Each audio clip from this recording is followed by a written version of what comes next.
ചെന്നിത്തലയുടെ പോലീസിനെ കുറിച്ചാണ് പറഞ്ഞു വന്നത്. നിർഭയ കേരളം എന്നതാണല്ലോ ചെന്നിത്തലയുടെ മുദ്രാവാക്യം.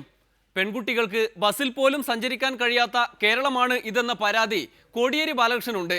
പണ്ട് നടി ശ്വേതാ മേനോനോട് പീതാംബരക്കുറുപ്പ് ചെയ്തതെന്താണ്? അതിനോട് പോലീസ് പ്രതികരിച്ചത് എങ്ങനെയാണ്? എല്ലാം ഒരു മാപ്പിലൊതുക്കിയപ്പോൾ പീതാംബരക്കുറുപ്പിന് ലാഭമായത് എത്ര വർഷങ്ങളാണ്? ബസ്സിൽ കയറിയാണ് പ്രശ്നം. എല്ലാ പൊതു ഇടങ്ങളിലും സ്ത്രീകൾക്കെതിരായി നടക്കുന്ന അതിക്രമങ്ങൾ സംബന്ധിച്ച റിപ്പോർട്ടുകളാണ് കേരളത്തിൽ തുടർച്ചയായി വന്നുകൊണ്ടിരിക്കുന്നത്.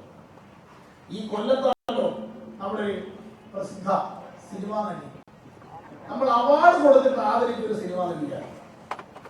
ആ സിനിമാ നടിക്കുണ്ടായ കാര്യം ഈ കൊല്ലത്തുകാർക്ക് അറിഞ്ഞൂടെ? എന്താ ഉണ്ടായെന്ന് ഞാൻ പറയില്ല,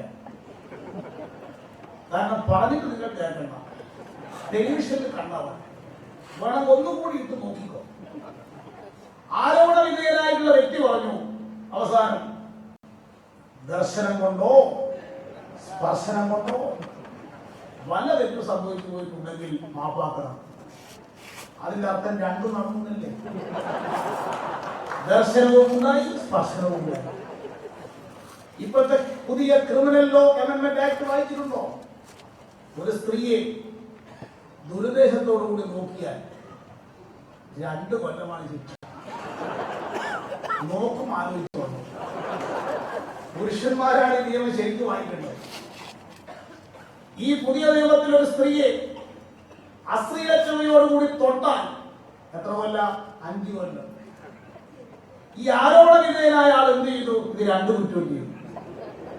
5 കൊല്ലം 2 കൊല്ലം, 7 കൊല്ലത്തെ ശിക്ഷയ്ക്ക് സമാനമായ കുറ്റം ചെയ്തിട്ട് മാപ്പാക്കണമെന്ന്.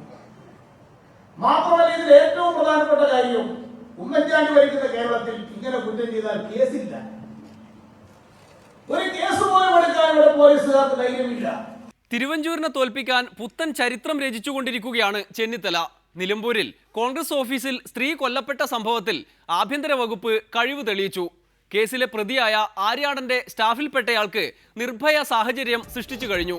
കോൺഗ്രസുകാരെ ഒപ്പം നിർത്തി കണ്ണുരുട്ടിക്കൊണ്ട് കൊല്ലപ്പെട്ട സ്ത്രീയുടെ ബന്ധുക്കളിൽ നിന്ന് മൊഴിയെടുത്തു.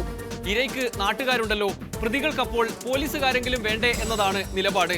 ഇരകളെ നാട്ടുകാരും പ്രതികളെ പോലീസുകാരും രക്ഷിക്കട്ടെ. ഇന്നത്തെ ഡെമോക്രസി ഇവിടെ പൂർത്തിയാകുന്നു. നാളെ കാണും വരെ നന്ദി, നമസ്കാരം.